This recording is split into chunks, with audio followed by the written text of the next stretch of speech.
Hello, my fellow soul gardeners. Christopher Witecki here, your friendly neighborhood astrologer. I have just recorded a new series for Soul Nirvana called Uranus in Aries. This is a powerful time, folks. Uranus has entered into Aries for the first time in 86 years. Big changes. And I've recorded a special series available in Soul Nirvana that's going to talk about the history of Uranus in Aries, define Uranus, define Aries, and define what it will do for you in the next 7 years. I also retroactively define what Uranus was doing in Pisces in the last 7 years, and I provide a video that helps you translate your rising sign and your sun sign. So if you've yet to ascend into our premium video channel, Soul Nirvana, come on down and check it out. It's at soulnirvana.com.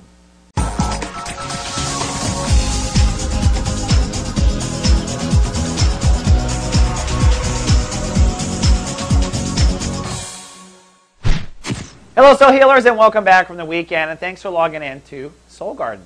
Well, partly sunny, a little out of it today, but productive for the virgins of the zodiac. The moon is in Libra, so you're still emotionally focused on value consciousness and soul capital. But the sun enters into Aries today for a major transition. We're in chapter 1 of Sun in Aries, 0 degrees, as a matter of fact. I always say 0 means 0. We're in that no man's land between two states of awareness. Things may feel weird or taste weird or just feel off today, but as the day progresses, it will click more into gear. And it is time to talk about this month's focus, as we're now changing our focus of learning. Now, at the beginning of every transit, we remind you of the Soul Garden mission statement, and that is, our practitioners, our light workers, we're here to help you know who you are as a soul, to identify your truth, to stand in your power, and to help you light cast, or what we call manifest, your reality. I believe we live in a state of free will. It's a matter of savvy. It's a matter of practice.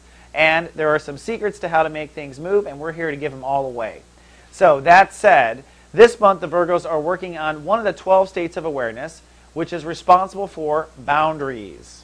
We have a state of consciousness that does nothing but draw lines. That's all it does. It's monitoring how far we are from the door. It's monitoring how far this person is from us. It monitors when we take our shirt off and when we don't take our shirt off. It monitors when we allow ourselves to jump into the pool or not jump into the pool, when we lie, when we tell the truth. There is a boundary around every piece of consciousness everywhere. It's a law. It's a law consciousness that decides when energy will flow or energy won't flow.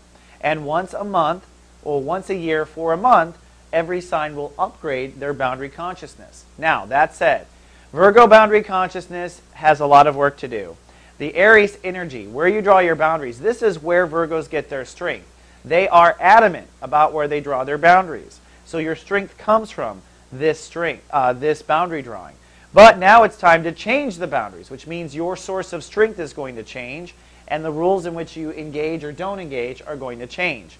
And this month, during the Sun in Aries, you will in fact be beginning a 7-year quest on innovating your boundaries. So what happens in the next 30 days really sets up the story for your sex life for the next 7 years. And where you are comfortable, where you can receive money, not receive money, etc. So it's an important time. Now, in the first 10 days, there's going to be breakdown in areas where boundaries don't serve you. If you've been lying, you might get caught. If you've been cheating, you might get caught. If you've been cheated on, you might discover that person. If you have been unwilling to surrender something that is not yours, it will get slapped out of your hand. Anywhere where you have boundaries that don't serve your overall soul, and really, who's the judge here? You are. The solar system is saying, hey, you've just got to upgrade the boundaries to match the Virgo 2.0 and everything else. So any boundary that doesn't support the new Virgo 2.0 and all this other spiritual work you've been doing will likely collapse in this first 10 days. But it will expose where the spiritual work is. Now today, you're going to be sensitive about your value system. So it's boundaries as it relates to values. And tonight, you'll probably get super spacey as the moon moves into Scorpio. But tomorrow, we get started on your boundaries. And it's Monday. We've got meditation vibration going live today with Julie Zipper. She's going to start off the Aries teaching with victimhood consciousness. Now, victimhood consciousness is kind of the dark side of courage, right? And we can fall into victimhood consciousness and get stuck there, especially Virgos. See how Julie and meditation can rescue from this consciousness and bring you back to the hero that you are. Julie is live everywhere Soul Garden streams today. All right, Virgo, that wraps up the day 1 of Sun in Aries. We'll get started tomorrow with more. Until then, live, love, be. So